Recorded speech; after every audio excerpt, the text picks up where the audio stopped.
네, 오늘 이 본문의 말씀을 가지고 여호와께 돌아서다라는 제목으로 말씀을 전하겠습니다. 중의적인 의미예요. 여호와께로 돌아서다. 여호와께로부터 돌아서다. 과연 우리는 오늘 이 순간 어디를 향하여 돌아선 것일까요? 이 말씀이 부디 우리들의 그 돌아섬의 방향을 결정할 수 있는 그런 귀한 하나님의 말씀 되기를 소원합니다. 앞으로 한 3주 동안, 아마 3주가 될 거예요. 사사기 본문들을 우리가 한번 살펴볼 건데요. 사사기는 굉장히 하나님의 은혜와 복이 충만해야 할 그러한 본문입니다.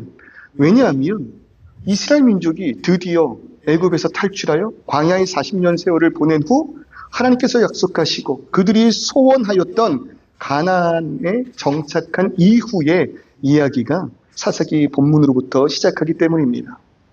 그러니 얼마나 행복할까요? 얼마나 감격이 넘칠까요? 하나님은요, 이들에게, 그리고 이들의 조상에게 이 가나안 땅을 약속하셨습니다. 애굽이 아니라 가나안 땅에서 하나님의 은혜를 맛보아 살게 하셨다는 거예요. 왜 애굽에서 떠나 가나안으로 인도하셨을까? 몇 번을 말씀드렸죠? 애굽은 어떤 곳입니까? 애굽은요, 나일강이 있는 곳입니다.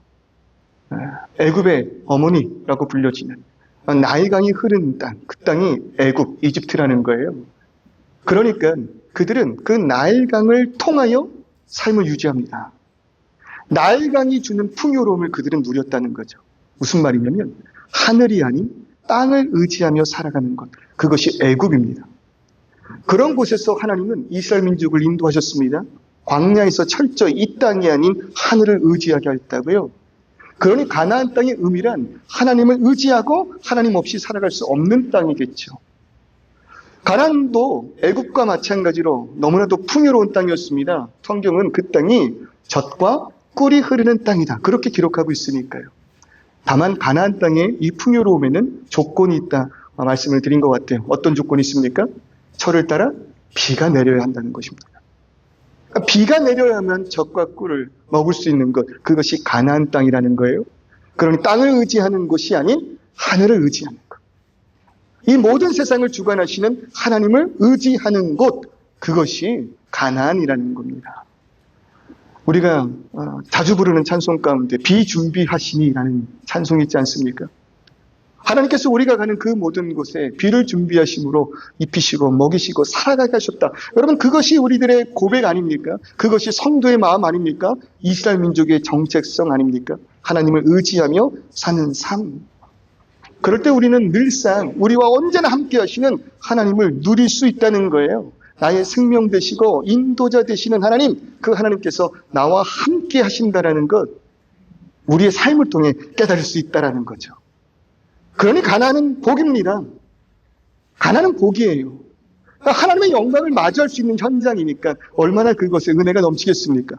그런데 본문의 시작부터 정상적이지 않은 그런 모습이 나타나고 있어요. 은혜로 인해서 그 땅에 정착하였던 이들에게 문제가 발생했다 이겁니다. 11절 말씀을 보니까요, 이스라엘 자손이 여호와의 목전에 악을 행하였다, 그렇게 말하고 있습니다. 여호와의 목전에.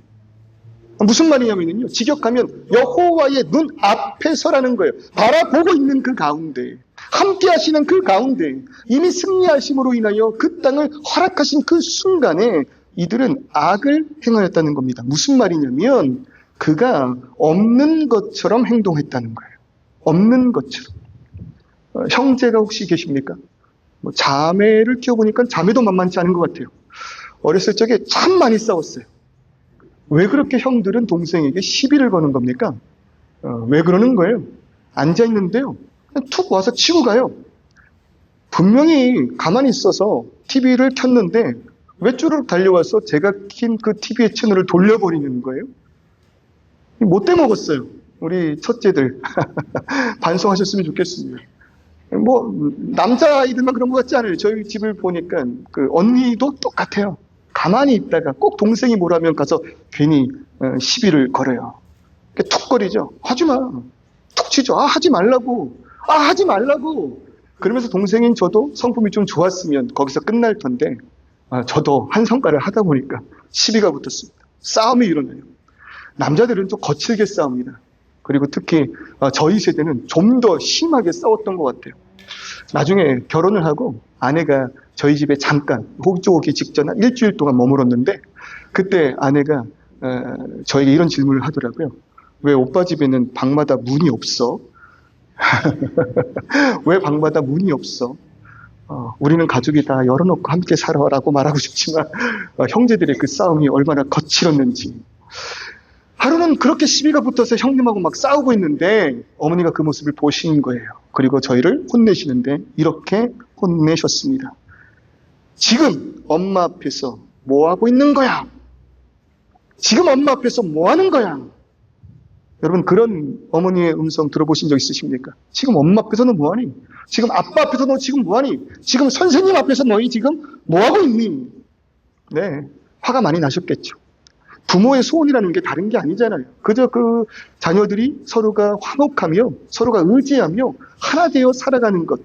특별히 우리는 그 자녀들이 주 안에서 서로가 의지하며 기도하고 함께 그 뜻을 향해 나아가는 것. 여러분, 그것이 부모들의 소원 아니겠습니까? 그러니 부모가 보고 있는 그 자리에서 왜 형제끼리 싸우냐? 뭐 그런 의미도 있겠죠. 그러나 그것보다 중요한 것은 무엇이냐면 자신의 존재를 의식하지 않는 자녀들을 혼내고 있는 거예요. 엄마가 여기 있는데 너네들 지금 뭐 하고 있냐 이거죠. 부모가 보고 있는 자리입니다. 가르치고 사랑하는 이의 눈앞에서 다투고 있는 것입니다. 부모를 통해서 세워진 그 가정의 질서와 관계를 무시하는 행위인 거예요. 엄마가 있는데, 아빠가 있는데, 선생님이 계신데 그 앞에서 싸운다라는 것. 그 순간 잊어버린 거죠. 형님은 형님의 감정대로, 저는 저의 그 감정에 집중하였기 때문에 함께 있었던 가정의 질서인 그 어머니의 관계를 끊어버리고 안 계신 것처럼, 없는 것처럼 무시하며 인지하지 못한 싸움이었다는 거예요. 지금 이스라엘 민족도 마찬가지라는 거죠. 하나님의 은혜 가운데 가나안에 정착하였습니다. 얼마나 큰 은혜입니까? 얼마나 큰 은혜예요. 정착한다라는 것. 그것보다 우리를 더 충만케 하는 거 있습니까? 안전하게 하는 거 있습니까? 그런 은혜를 하나님께서 이 민족에게 허락하신 거예요. 그러니 이들은 그 땅에 살아가면서 하나님 안에서 허락하신 참된 은혜들을 누리면 된 것입니다. 그런데 그들의 눈이 하나님을 떠나 땅에 집중합니다. 자신들의 삶에 집중합니다. 그리고 그 안에서 일어나고 있는 많은 사건들과 문제들에 집중하였습니다. 그러니 어떤 문제가 생겼다고요? 그 자리에 계시는 그들을 눈동자와 같이 지키시는 하나님을 이들은 인식하지 못한 거예요. 관심이 없는 것처럼, 존재하지 않는 분처럼, 계심에도 불구하고 계시지 않는 것과 같은 관계적 배신을 하였다라는 거예요. 여러분, 하나님 없는 것처럼 사는 그 삶, 그 하나님과 아무 관계가 없는 것처럼 사는 그 삶, 이것이 성경이 말하는 하나님 앞에서의 악임을 여러분 기억하시기를 바랍니다. 악하다라는 거예요. 누군가 우리에게 악하다 이러면 아닌데, 너보다는 안 돼, 남이사 너나 잘하세요, 그렇게 말하고 싶잖아요. 왜냐하면 나도 꽤 도덕적으로 살고 있다 이겁니다. 단 한 번도 감옥에 가본 적이 없습니다. 뭐 아닐 수 있습니다. 회개하고 돌아오시길 바랍니다. 뭐 그런 경험들 우리가 해보지 않아요. 끼껏 잘못해봤자 범칙금 내는 정도? 뭐 그 정도겠죠. 뭐 불법은 저지르지 않아요. 편법은 해봤어도 꽤 괜찮게 살아가고 있다는 것입니다.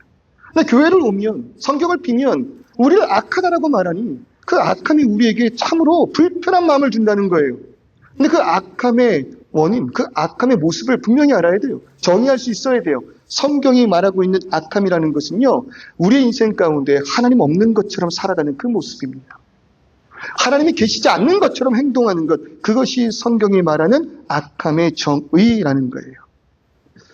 그럴 때 오늘 우리의 인생을 한번 돌아봤으면 좋겠습니다. 오늘 내 인생의 상황 속에서도 문제와 감정에 몰입하여서 하나님 없는 것처럼 살아가고 있는 것은 아닌가? 그 앞에서 그가 없는 것처럼 행동하고 있는 것은 아닌가? 그러니까 이들은 철저히 하나님을 외면합니다. 그를 의식하지 않습니다. 그와 관계가 없는 것처럼 살아갑니다. 그러니 그들이 무슨 행동을 해요? 바알들을 섬기며, 그러니까 다른 신들을 섬기며, 그리고 13절을 보니까 바알과 아스다롯을 섬겼다, 그렇게 말을 합니다. 참 많이 들어보는 신들의 이름이죠. 바알 그리고 아스타롯. 이 두 신은요, 풍요의 상징입니다. 풍요의 신이에요. 바알은 비와 농사, 전쟁을 주관합니다. 그러니까 생각해 보시면 이런 거예요. 이들은 광야에서 광야를 인도하는 사막의 신 야훼와 함께 했어요. 그러니까 그가 우리를 친히 입히셨고 친히 먹이셨어요. 그 옷, 그 신발 하나 낡아 떨어지지 않게 하셨다는 거예요. 그리고 그의 인도함 가운데 도착한 곳이 어디예요? 가나안 땅이었다는 겁니다. 가나안에 도착해 보니까요, 이미 원주민들이 있어요. 그 땅에 살아가고 있는 이들이 있다고요. 정복하며 온전히 그 땅을 하나님께 올렸어야 했지만 그들의 욕심이, 시기심이, 게으름이 남긴 자들을 탄생시키고 말았다는 거예요. 그로 인해서 그들의 문화와 이스라엘 민족의 문화가 융합되어지는 그 과정이 여러분 죄의 시작, 악함의 시작 아니었습니까? 정착했다라는 것은요, 이제 그 땅에서 살아가게 되었다는 거예요. 그럴 때 인간의 정착 후 가장 먼저 일어나는 그 문화, 농사 문화 아니겠습니까? 농사 일을 하는 거예요. 밭에 나는 소출을 열매로 그들이 살아가게 됩니다. 그러니 자신들이 살아감에 필요한 신들을 섬겨 나아가게 되었다라는 거죠. 바알은 비와 농사, 그 땅을 지키는 전쟁을 주관하는 신이라고 여겼습니다. 그래서 그 바알 신을 형상화해 놓은 그런 동상들을 보면은요, 형태를 보면은요, 신 머리 위에 솥불 같은 게 나 있어요. 농사의 신이라는 게 그렇게 나타나는 거죠. 그리고 아스타롯은 여신인데요, 다산을 상징합니다. 풍요로움을 상징해요. 그래서 그 신의 형상, 형태를 보면은요, 어떤 그 아스타롯 형상은 굉장히 큰 가슴을 달고 있는 그런 신으로 묘사되고, 혹은 굉장히 많은 그 여성의 그 가슴을 달고 있는 그런 신으로도 표현이 돼요. 뭡니까? 다산의 상징 아닙니까? 많은 아이에게 젖을 물릴 수 있는 다산의 상징, 그리고 풍요의 상징, 그 신이 바로 바알과 아스다롯이라는 거예요. 한마디로 이들은 광야를 지나 가나안에 정착하면서 그 땅에 필요한 신들을 섬기기 시작했다는 겁니다. 정착을 위한 농사의 신, 내 땅을 지키기 위한 전쟁의 신, 노동을 위한 다산의 신, 이들은 그러한 신들을 섬겨가며 그들의 믿음과 그들의 신앙이 실제적이 되었고, 그리고 오늘을 위한 신앙을 갖게 되었다는 겁니다. 당장 지금 내가 필요한 것들, 그리고 그 필요를 채워지는 신에게 엎드려줬다는 거예요. 오늘 이 시간 우리들의 삶의 모습을 본다고 해도요, 이와 다를 것이 없는 것 같아요. 학창시절에 참 믿음 좋았던 많은 아이들이 있었습니다. 초창기 사역을 했을 때도 학생부부터 시작했으니까요, 얼마나 그들의 신앙이 깊었는지 몰라요. 때로는 그들이 어른들을 부끄럽게 하기도 하였으니까요. 얼마나 뜨거운 심령으로 막 시험도 뒤로 하고 나와서 수련회에 참석하여 울며 울고 그렇게 기도하였는지, 야, 쟤 뭐라도 좀 되겠다 라는 생각을 했던 그런 청소년들이 있었습니다. 뭐 시간이 훌쩍 지났죠. 그 아이들이 지금 다 30대 초반 중반이 되었으니까요. 그런데 지금 모습을 보면은요, 교회에 남아있는 아이들이 그렇게 썩 많지는 않은 것 같아요. 정말로 어쩌면 제가 목사님이 될지도 모르겠다. 선교사님이 될지도 모르겠다. 정말 그 교회의 중직자가 될지도 모르겠다. 기대하였던 그런 아이들인데 우연히 그들의 페이스북, 그런 SNS를 통해 마주하게 된 현실은 교회를 떠난 지 오래된 그들의 모습을 마주하게 된다라는 거죠. 무슨 일이 일어났던 것일까요? 그들이 성년에 이르러 더 이상 그 안에 붙들고 있었던 신앙이 현실에 더 이상 유익하지 않다라고 판단했던 것 같습니다. 그동안 그들이 붙들고 있었던 신앙이 실제적 도움이 되지 못한다고 여긴 것 같아요. 정말로 그렇죠. 당장에 그들이 고등학교를 졸업하여 대학을 가려면 입시가 있습니다. 그리고 그것부터 시작되는 삶의 어려움들이 너무 가득하다는 거예요. 그런 것에 교회가 어떤 도움을 줄 수 있습니까? 대학 입시를 준비하는데 여러분, 교회가 어떤 도움을 줄 수 있냐는 거예요. 그리고 보세요. 학벌, 직장, 인맥, 이 세상의 유일한 신이라고 이야기하는 그 돈과 같은 것들이 오히려 그들이 교회 안에 나와 예배하며 엎드림으로 인하여 얻은 것들보다 더 실제적이고 더 오늘 그 하루를 풍요롭게 만든 것 아닙니까? 난 이제 성인이 되었다는 거죠. 그걸 조금 더 현실을 자각하며 오늘 하루를 살아갈 때 나를 배부르게 하는 것들, 나는 그것을 위해 살아가겠노라 엎드려졌다는 거예요. 더 이상 어른이 되어서 과거의 것들, 나를 만족시켰던 것들이 필요 없다 여기는 거예요. 잘 놀던 장난감이 있습니까? 지금도 기억나는 어렸을 때 나를 너무나도 기쁘게 했던 그 장난감 어디 있습니까? 존재하지 없습니다. 내 옆에 있지 않습니다. 더 이상 필요조차 없습니다. 관심도 없다 이거예요. 저희 아이들에게 애착 인형이 있습니다. 그 인형이 없으면 잠을 잘 못 자요. 저는 보는 거예요. 그 인형을 언제까지 이 아이들이 찾게 될까? 어느 날부터 그 애착 인형은 그들을 떠나게 될 것입니다. 더 이상 그것들이 필요 없어졌다고요. 왜요? 성장했으니까, 자라났으니까. 그것이 있어야 만족하고 그것이 있어야 평안해지는 그런 어린아이가 아니니까. 광야의 삶을 끝나고 가나안에 정착한 이들이 같은 개념으로 여호와를 뭐 했다고 말합니까? 12절의 말씀을 보니까 하나님 여호와를 뭐 했대요? 버렸다. 같은 이유라는 거예요. 버렸다. 더 이상 필요가 없다. 더 이상 나에게 의미가 없다. 이제는 나를 더 유익하게 하는 것, 나를 더 만족하게 하는 것, 더 풍요롭게 하는 것을 향하여 나는 엎드리기를 소원한다. 여러분, 이 버렸다라는 말이 얼마나 잔인하냐면요, 히브리어로 아자브라는 단어를 쓰는데요, 관계를 완전히 끊어버리다라는 뜻이에요. 난 이제 너를 버렸어. 너와의 모든 관계를 완전히 끊었어. 계약을 파기한다는 뜻이에요. 그리고 궁극적으로는요, 배신하였다라는 뜻이에요. 그게 여호와를 버린 이 민족의 모습이라는 거죠. 그러나 하나님 어떤 분이십니까? 한때 나의 즐거움이 되었던 그런 장난감 같은 것이 하나님이 아니시잖아요. 하나님은 어떤 분이십니까? 한때 내가 어렸을 때, 연약하고 나약했을 때, 캄캄한 어둠 가운데 마음의 심심의 안정을 위하여 껴안고 잤던 애착 인형과 같은 것, 여러분 그것이 하나님이십니까? 결코 아니죠. 하나님은 어제나 오늘이나 영원토록 역사하신 분인 줄을 믿습니다. 하나님 그런 분이십니다. 그는 태초에 이 모든 것을 창조하신 창조주이십니다. 그 말은요, 이 모든 세상이 그의 뜻과 계획과 섭리 가운데 존재한다 이거예요.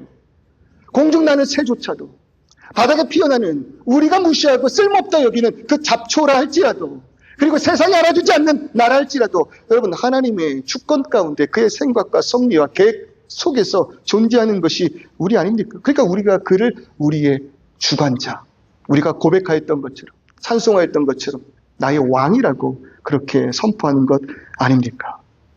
무엇보다도 이들을 가나안 땅으로 인도하사 적과 꼴을 먹이신 분이 하나님이시다 이겁니다. 오늘 나를 이 자리로 인도하사 예배케 하신 분, 여러분 그분이 하나님이시다 이겁니다. 2장 1절의 말씀을 보세요. 내가 너희의 조상들에게 맹세하여 한 땅으로 들어가게 하였으면, 여러분 가나안 땅을 허락하신 분 다른 분이 아닙니다. 모세의 인도 가운데 이들이 이곳까지 왔습니다. 여호와의 인도 가운데 가나안 땅을 정복하였다고 여깁니다. 그런데 그들을 인도한 것은 모세가 아니요, 여호수아가 아니요, 하나님이심을 분명히 밝히고 있는 거예요. 애굽으로부터 그들을 구원해내사 광야에서 그를 입히시고 먹이시고 가나안에 참된 평안을 허락하신 분 누구시라고요? 하나님이시라고요. 오늘 이 시간 우리를 살게 하시고 우리를 입히시고 우리를 먹이시는 분이 여러분 누구시라고요? 나를 창조하신, 나의 왕 되신 하나님이시라는 겁니다. 그런데 그들은, 그리고 오늘 이 시간 나는 그렇게 나를 인도하사 나에게 이 모든 것을 허락하신 여호와의 목전에서 그를 버려버린 거예요. 더 이상 당신은 필요치 않습니다. 그와의 모든 관계를 끊어버립니다. 그를 배신하였습니다. 그의 목전에서. 성경은 이런 우리들의 모습을 영적으로 간음한 자라 그렇게 이야기합니다. 목전에서 여호와를 버린 것, 그를 배신한 것을 성경은 영적인 간음이라 그렇게 이야기를 한다고요. 여러분 애굽에서 나온 이스라엘 민족들이 하나님의 인도하심 가운데 어디로 나아갔습니까? 시내 산으로 나아갔습니다. 그리고 시내 산에서 하나님은 모세를 부르셨죠. 그리고 모세에게 말씀하십니다. 너희는 나의 백성이야. 너희는 나의 백성이야. 이전까지 너희는 애굽에서 바로의 명령 가운데 엎드려진 바로의 자녀였으나 이제는 아니라는 거예요. 내가 너희를 강한 손, 능력의 손으로 인도해내어 이젠 나의 백성이라는 거예요. 그러니 더 이상 누구의 말 들을 필요 없어요? 바로의 말을 들을 필요가 없다고요. 다른 신의 말에 엎드려질 필요가 없다고요. 그러니 너희는 내 말을 듣는 나의 백성이야. 여러분 그 표가 뭡니까? 십계명이잖아요. 나는 세상의 음성에 귀 기울이고 세상의 법 아래 엎드려지는 것이 아니라 하나님의 말씀 아래 엎드려지는 하나님의 법 가운데 순종하는 당신의 백성입니다. 여러분, 그것이 십계명의 의미 아닙니까? 그리고 이루어진 이야기를 보면은요, 여러분, 출애굽기가 초반엔 재밌습니다. 그죠? 출애굽기가 초반엔 되게 재밌어요. 창세기부터 시작하는 성경의 이야기가요, 꽤 재밌습니다. 꼭 읽어보시길 바래요. 그러니까 연초에 뭔가 마음을 가지고 이제 새로 시작하는 그 셀이 또 이제 함께 모여 교제하기 시작한 전도회가 우리 성경 한번 읽어보자, 막 그런 도전을 하게 될 거예요. 그리고 나서 이제 창세기부터 묵상을 하는데, 창세기를 읽을 한 2주 정도는 막 카톡에 막 은혜가 올라오고, 내가 아브라함 같아요. 하나님이 나를 인도하셨어요. 주께서 나를 복되게 하신대. 막 은혜가 넘치다가 출애굽기로 넘어갑니다. 이런 나를 하나님이 구원하셨어요. 모세를 통하여 이 민족을 인도해 내셨네요. 나도 모세와 같이 하나님께 순종하기를 바랍니다. 감격스러움이 넘치다가요, 시내산에 도착하여서 십계명을 받고 그 다음부터는 힘들어지기 시작해요. 그 십계명의 이야기가 조금 더 넘어가고 뭐가 나옵니까? 이제 성막을 만드는 방법과 성막을 짓는 이스라엘 민족의 모습이 나와요. 집 짓는 모습이에요. 거기서 조금 현타가 오기 시작하다가 그 다음 성경으로 넘어가면 뭐가 나와요? 제사는 어떻게 지내야 되고, 그 제사를 지낼 그 선지자는 어떻게 살아야 되는 거며, 그럴 때 그 민족은 어떤 정결 의식을 통해서 하나님께 나와야 하는지. 우리가 그래서 레위기를 뭐라고 불러요? 내 위기라고 그렇게 표현하잖아요. 이제 거기서 이제 성경 봉독이 멈춰지는 순간들이 많아요. 근데 여러분, 어렵지 않아요. 보세요. 하나님께서 바로의 압제 가운데 있는 그들을 인도해 내셨습니다. 그리고 그들에게 나의 백성임을 뜻하는 언약을 허락하셨어요. 이게 십계명이에요. 근데 이 십계명을 허락하는 그 순간이 어떤 순간이냐면요, 혼인식이라는 거예요. 결혼잔치. 그래서 그 언약을 받은 이후 그 민족에게 일어나는 사건은요, 잔치입니다. 그들이 잔치를 열어요. 그러니까 더 이상 우리가 나쁜 남자 밑에 있는 것이 아니라 나를 이 세상 가운데 너무나도 사랑하는 나의 참된 신랑 되시는 하나님의 아내가 되었다. 신부가 되었다. 그것이 약조의 의미로 십계명으로 주어지는 거예요. 그러니까 얼마나 기뻤는지 그들이 잔치를 벌여요. 자, 결혼하면 그 다음 뭘 해야 됩니까? 집 짓고 같이 살아야죠. 그러니 필요한 게 뭐예요? 성막인 거예요. 그러니까 그 성막이 어디에 있어요? 민족의 중심에 거한다고요. 그러니까 하나님과 함께 사는 이스라엘 민족은 하나님의 신부가 되는 거예요. 그렇게 여러분 한 집에서 결혼을 하였으면 그 다음 하는 것이 무엇입니까? 규칙을 정하죠. 요즘 신세대들의 결혼 문화에는 규칙이 있대요. 밥을 남편이 차렸으면 설거지는 누가 해요? 아내가 해요. 놀고 있죠. 밥은 남편이, 설거지는 아내가. 뭐 반대로 될 수도 있겠어요. 빨래를 내가 했으면 개는 건 당신이. 여러 가지 막 그런 규칙들이 있대요. 뭘 위해서? 우리 가정의 행복을 위해서. 마찬가지로 이제 하나님과 함께 삽니다. 그러니 규칙이 있어야 되잖아요. 그 규칙이 뭐예요? 신랑 앞에 나오는 아내의 모습이 어때야 된다는 거예요? 정결해야 된다는 거예요. 제사를 통하여 신랑을 만납니다. 그리고 그 제사를 준비해야 할 제사장의 모습이 이래야 합니다. 그리고 신랑 대신 하나님께 나아가 함께 거하기 위해서 필요한 것이 정결 의식이라는 거예요. 어렵지 않잖아요. 그게 출애굽기 레위기의 이야기라는 겁니다. 그러니까 무슨 말을 하는 거냐면요, 하나님의 언약 아래 있다라는 것은 곧 하나님과 혼인잔치를 통하여 한 몸이 되었다는 뜻입니다. 한 몸이 되었다라는 것. 그러니까 첫 번째 계명 보세요. 20장, 출애굽기 20장의 그 첫 번째 계명을 보십시오. 나 외에 다른 신을 내게 두지 말라. 너는 나 외에 다른 신을 내게 두지 말라. 너무 하나님, 이건 불공평합니다. 세상에 좋은 것이 얼마나 많은데요. 세상에 나에게 유익이 되는 것이 얼마나 많은데요. 세상에 나의 기쁨이 얼마나 많은데요. 생각해 보세요. 결혼식에서 주례자가, 목사님이 당신은 평생토록 아내를 사랑할 것을 모인 증인들 앞에서, 하나님 앞에서 서약하십니까? 목사님, 잠시만요. 세상에 여자가 참 많습니다. 목사님, 죄송한데 세상에 남자가 참 많습니다. 그리고 제가 좀 생겼고요. 제가 조금 능력이 있고요. 인기가 있습니다. 내가 한 여자, 한 남자만을 사랑하기란 너무 낭비입니다. 여러분, 그런 일들이 벌어진다고 생각해 보십시오. 함께 할 수 있습니까? 불가능하다는 겁니다.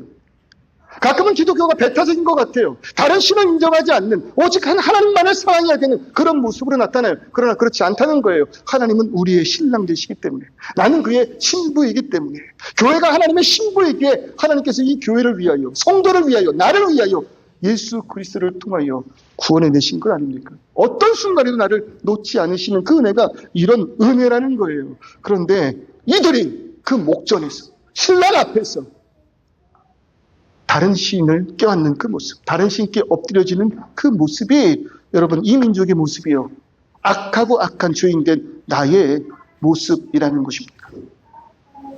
그럴 때 이들이 끌어안는 다른 신의 정체가 과연 무엇입니까? 오늘 이 시간 너는 나 외에 다른 신을 내게 두지 말라고 이야기했을 때 다른 신들의 정체가 뭐예요? 다른 신들도 있다는 이야기입니까? 아니요, 그렇지 않아요. 다른 신들의 정체를 두 번째 계명에서 이렇게 말하네요. 너를 위하여 새긴 우상. 그러니까 이 땅에 존재하는 모든 것이요, 나를 위하여로 이야기하는, 그 앞에 나를 위하여가 붙으면 뭐예요? 다른 신이 되는 거예요. 우상이 되는 거예요. 이 사람이 나를 위해 존재함으로 인하여 붙들고 있어요? 우상인 거예요. 이 아이가 나를 위하여, 나의 기쁨으로 인하여 함께하고 그를 붙들고 있다면 나의 우상이 되는 거예요. 심지어 교회조차도, 심지어 예배조차도, 교회는 나이지만 예배도 나를 위하여, 열심히 봉사하고 섬기지만 그것도 나를 위하여, 이것을 통해 드린 만큼 하나님께서 나에게 복주기를 원한다라는 것. 여러분, 이것이 우리가 기피하고 벗어나야 할 기복주의 신앙의 모습 아닙니까? 하나님, 내가 이렇게 했습니다. 그러니 당신은 나를 위하여 힘써야 할 줄 믿습니다. 면접 전에 내가 기도합니다. 그러니 당신은 나를 무조건 합격시켜야 할 줄 믿습니다. 내가 이렇게 어렵고 힘든 상황 가운데에서도 시험을 뒤로하고 수련회에 참석하였습니다. 거기에 엎드려 그 은혜를 바라고 하나님만을 섬기기로 약속하였습니다. 그러니 그 모든 시험과 앞길을 당신이 보장해 주어야만 합니다. 여러분, 이런 모든 것이 기복주의, 곧 나를 위한 신앙이라는 겁니다. 교회는 오래 다니지만 그 어떤 변화와 성령의 열매가 맺혀지고 있지 않는다면 여전히 10년 전 나의 모습과 오늘의 그 모습이 변화 없이 그저 그렇게 지나가 버린 시간이 되었다면 여러분, 곰곰이 생각해 보십시오. 이 모든 신앙이 과연 무엇을 위한 것인지. 하나님을 섬기지만 그조차도 나를 위한 것이라고 생각한다면 하나님조차 내가 만든 신, 즉 나의 우상이 되어버린다는 거예요. 그러니 소원을 빕니다. 기도합니다. 들어주지 않을 때 더 이상 나에겐 필요 없는 신이 되어버린 것입니다. 왜요? 그가 나를 위하여 존재한다고 여기니까. 그럴 때 보십시오. 그는 들어주지 않지만 세상에 나의 소망을 이루어주는 것이 얼마나 많아요? 교회 나와 엎드렸을 때 그는 나에게 허락하지 않았지만 여러분, 세상의 신, 그 물질은 내가 하고 싶은 그 모든 것을 다 이뤄내는 그러한 존재 아니었겠습니까? 이제는 누구를 섬길 차례예요? 세상에 수없이 많은 나를 유익하게 하는 신들을 붙잡아야 하는 시간이라고 이야기를 한다는 거예요. 우리의 모든 인생의 목적이 나를 더 유익하게 하고 나를 기쁘게 하는 신들을 찾아 헤매는 인생 되었습니다. 그러니까 오히려 교회 안에서 기도함에도 불구하고 응답받지 못한 분들, 그러므로 그가 더 이상은 나에게 필요 없다 이야기하며 그를 버린 분들이요, 교회 안티가 돼요. 나도 알아. 나도 다녀봤어. 나도 믿어봤어. 야, 한때 내가 청년부 회장이었고, 찬양 인도자였고, 집사였고, 장로였고, 심지어 내가 신학교를 다녔고, 목사였었어. 그러나 그 모든 시간들이 나를 위해 아무런 의미가 없었어. 그런 분들은요, 오히려 세상보다도 교회와 예수를, 하나님을 더 조롱하고 저주한다는 것입니다. 여러분, 그럴 때 이 시간 우리의 모든 우상 내려놓기를 주님의 이름으로 축원합니다. 우리를 위하여 하나님 계신 것이 아니라 하나님의 영광을 위하여 우리를 창조하였노라 말씀하고 있다면 여러분, 우리는 우리의 모든 그 삶이 하나님의 영광 되어야 할 줄을 믿습니다. 나를 위한 신앙이라는 건 그 정의가 이래요. 십자가 없는 신앙, 십자가 없는 삶, 십자가 없는 믿음, 십자가 없는 봉사, 십자가 없는 섬김. 여러분, 그것이 뭐라고요? 나를 위한 신앙이라는 겁니다. 십자가는 내가 죽는 거예요. 내가 죽음으로 나를 인도하신 예수만 나타나기를 소망하는 것. 그것이 십자가 아니겠습니까? 우리의 그 모든 신앙이 나를 위한 신앙이 아니라, 우리의 열심이 나를 위한 열심이 아니라, 나는 죽더라도, 나는 그 은혜 앞에서 엎드려 한낱 이름조차 알리지 못한다 할지라도 나는 죽고 주가 살기를, 나는 죽고 주만 높아지기를 소원하는 그러한 믿음이 여러분 하나님의 영광을 위한 이스라엘 민족의 모습이어야 하고 오늘 이 시간 성도된 저와 여러분들의 모습 아닐까요? 나를 구원하신 예수, 그 귀하신 예수의 이름, 즉 그 복음이 내 삶을 충만케 하는 거예요. 예수 안에 죽고 예수를 위하여 살아간다는 것이 오늘 이 순간 나를 평화롭게 하는 거예요. 기쁘게 하는 거예요. 너무 기뻐서 찬송하지 아니하고서는 버텨낼 수 없는 그런 삶이 되는 거예요. 그래서 그 복음을 전파할 수밖에 없을 때 여러분 우리 안에 참된 소망과 평안과 기쁨이 자라나며 그때 바로 성령의 열매가 맺어진다는 것입니다. 그럴 때 보십시오. 예전과 완전히 달라집니다. 완벽하게 달라져서 새로운 것을 추구하며 새로운 것에 만족하고 예수를 위하여 먼저 손을 내밀고 예수를 위하여 먼저 안을 수 있는 여러분 그러한 그 삶, 이것이 예수를 위한 삶의 모습이라는 겁니다.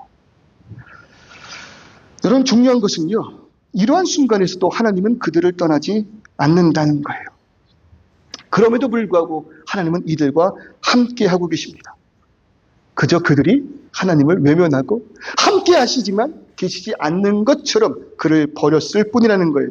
그럴 때 일어나는 일들이 무엇입니까? 13절 바알과 아스타롯을 섬겼으므로 여호와를 버리고 바알과 아스타롯을 섬겼으므로 14절의 그 말씀 여호와께서 이스라엘에게 진노하사 노력하는 자의 손에 뭐 하셨대요? 넘겨주었다 말하고 있습니다.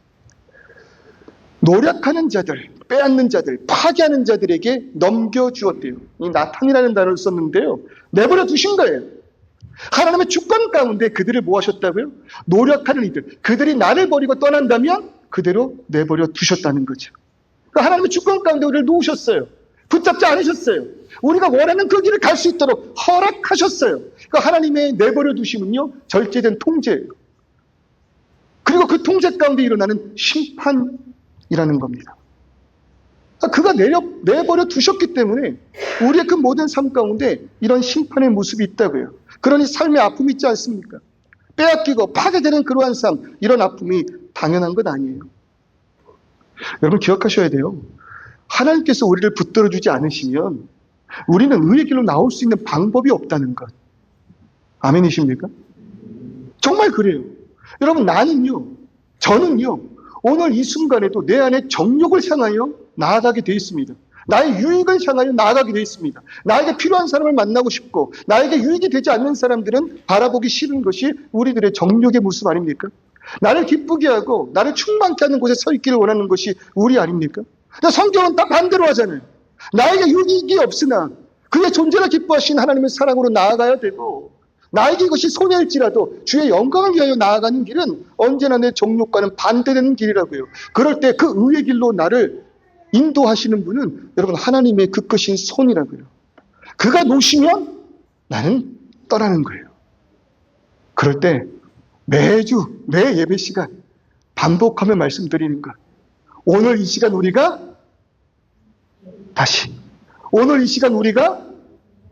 예배하고 있다면 따라해보세요. 오늘 이 시간 우리가 예배하고 있다면 하나님이 나를 붙들고 계신 줄을 믿으시기를 주님의 이름으로 축원합니다.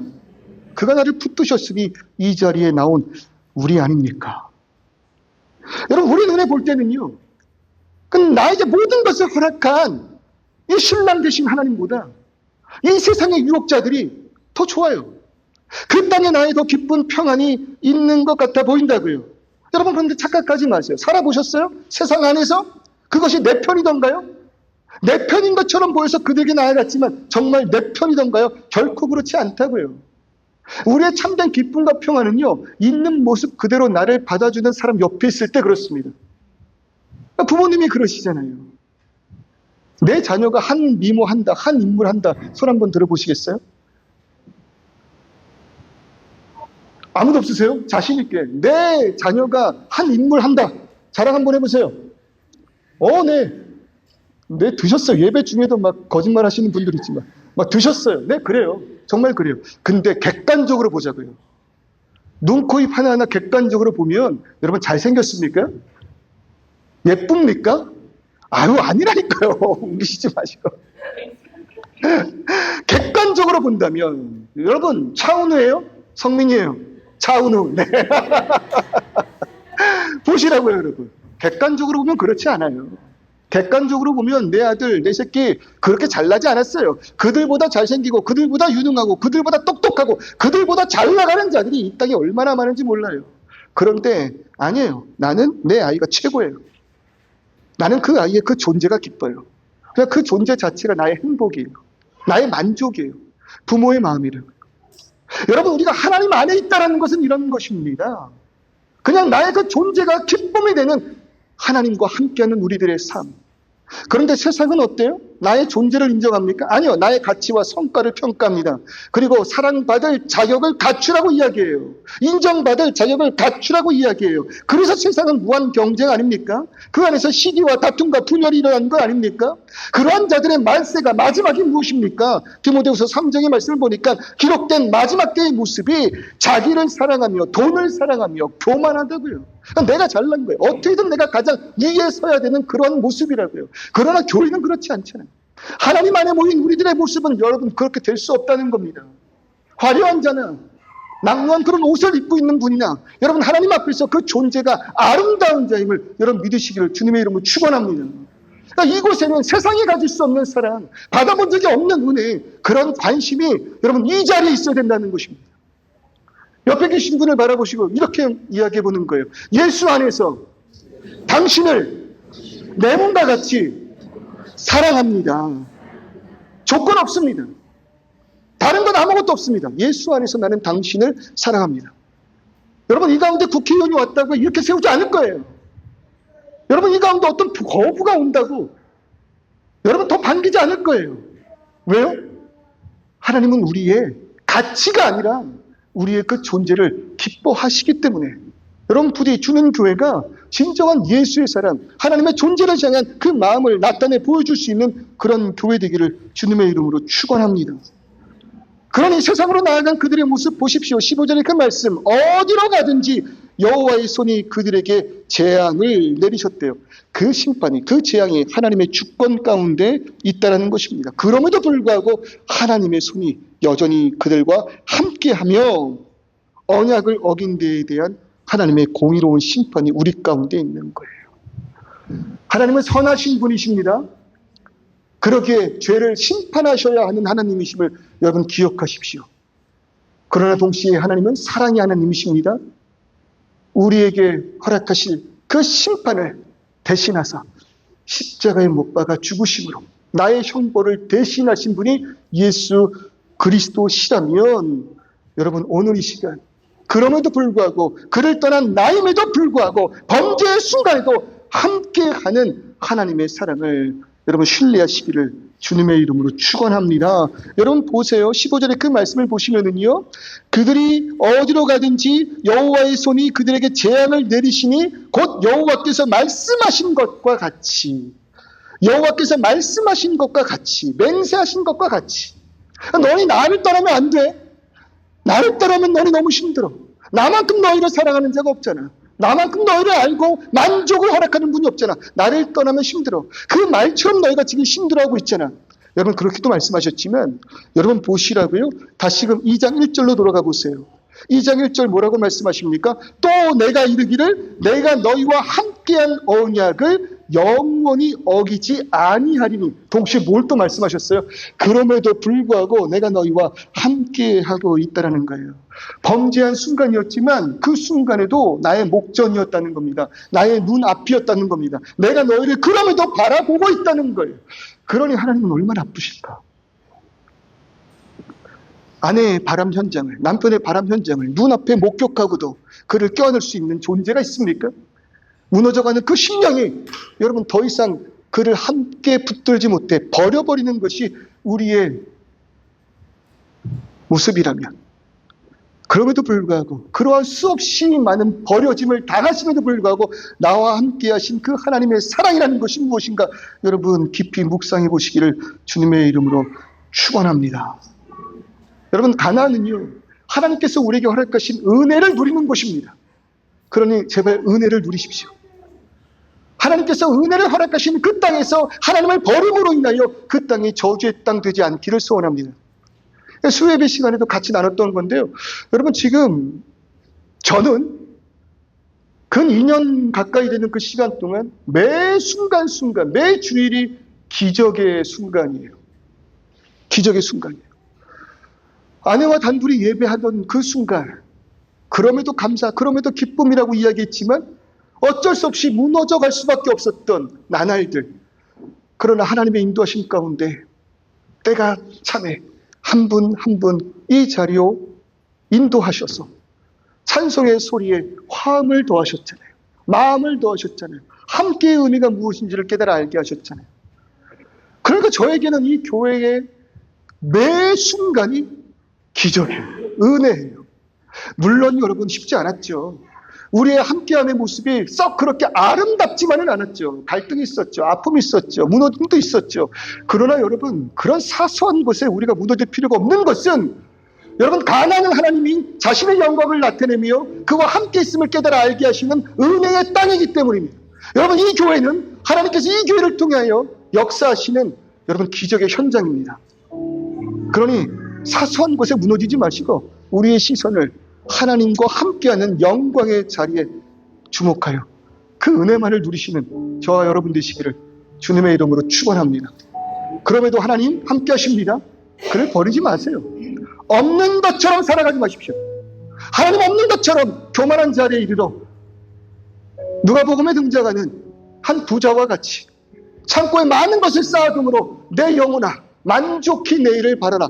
여러분, 그런 교만의 자리에 나아가지 마시라는 거예요. 하나님 말씀하십니다. 오늘 밤 내가 너의 영혼을 취한다면 네가 쌓아놓은 그 모든 것이 무엇이 되겠느냐. 어리석은 자여라고 이야기할 때 하나님 나와 함께 하시고 나를 바라보신다면 교만의 자리에서 내려오시기를 주님의 이름으로 축원합니다. 더 나아가 하나님 없는 것처럼 무너지지 마세요. 하나님 없는 것처럼 절망하지 마세요. 힘들죠. 아프죠. 왜 쉽겠습니까? 호주에서의 정착, 호주에서의 삶.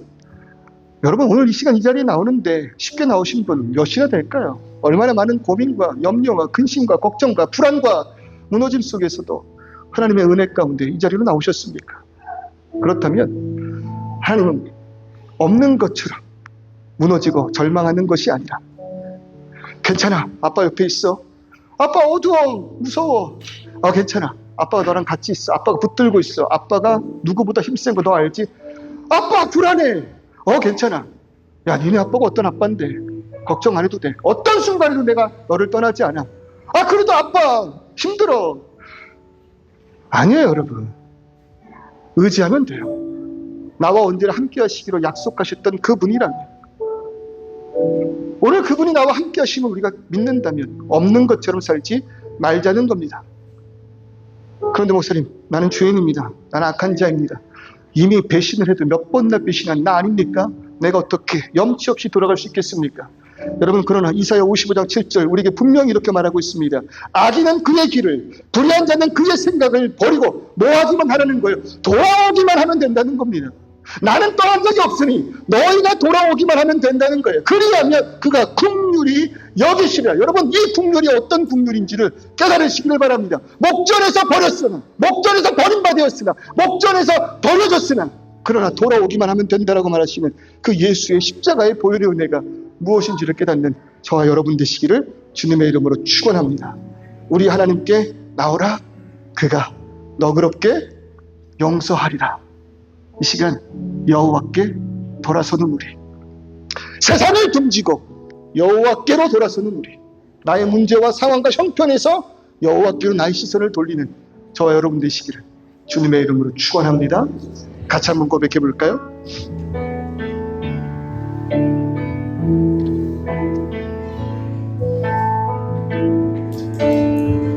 내 백성이 나를 돌아서지만 내 사랑, 내 백성 포기 못하니 내 모든 것 내려놓고 나 그를 얻으 여호와께 돌아가자. 우린 돌아서도 그는 변치 않네. 여호와께 돌아가자. 우린 넘어져도 그 사랑 영원하네. 우리 그 사랑을 생각하면 다시 한번 고백해 볼까요? 내 백성이 나를 버리고 세상을 향해 돌아섰지, 여전히 우리는 그의 목전에 있으며 내 사랑이 내 백성, 나의 신분, 나의 자녀를 포기 못하니 내 모든 것 내어주고 나 그들을 얻으리라. 여호와께 돌아가자. 우린 돌아서도 그는 변치 않네. 여호와께 돌아가자. 우린 넘어져도 그 사랑 영원한 사랑을 주의 그 사랑은 오래 참고 십자가를 통해 자신을 내어주네.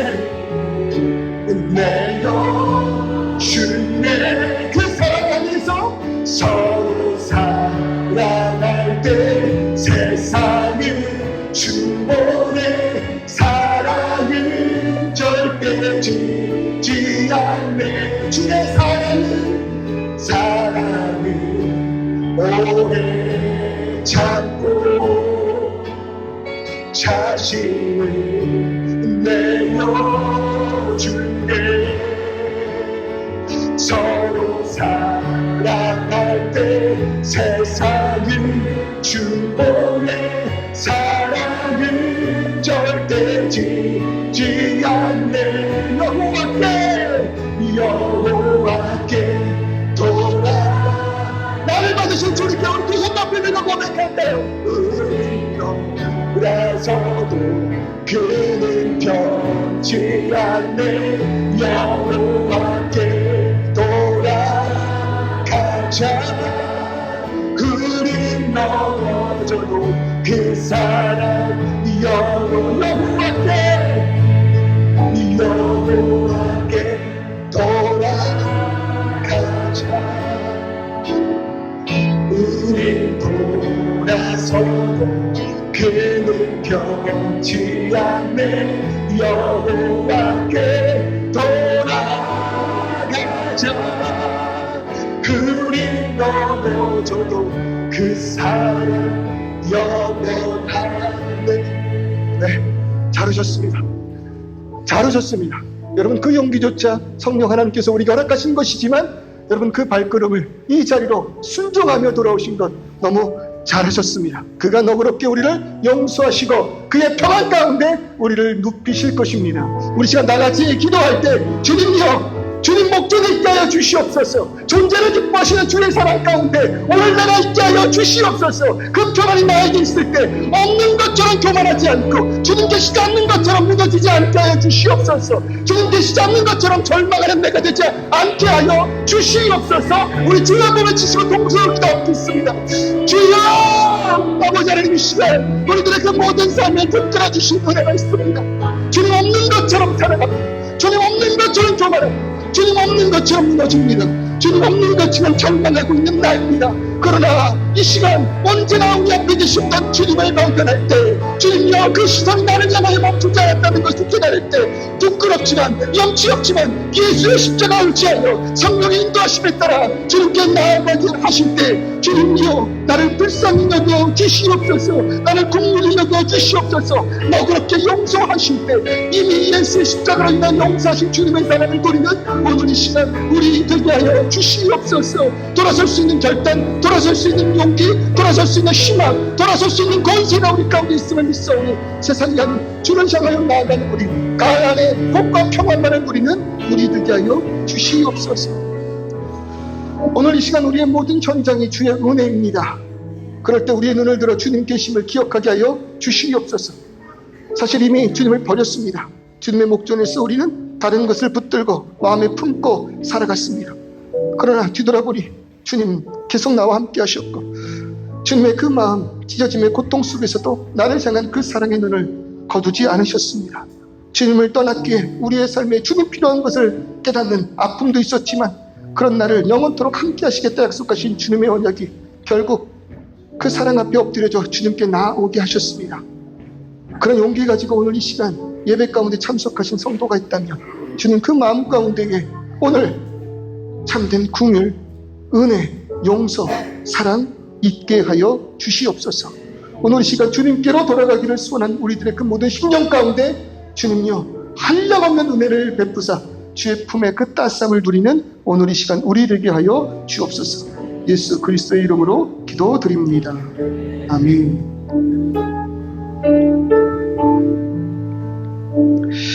아멘.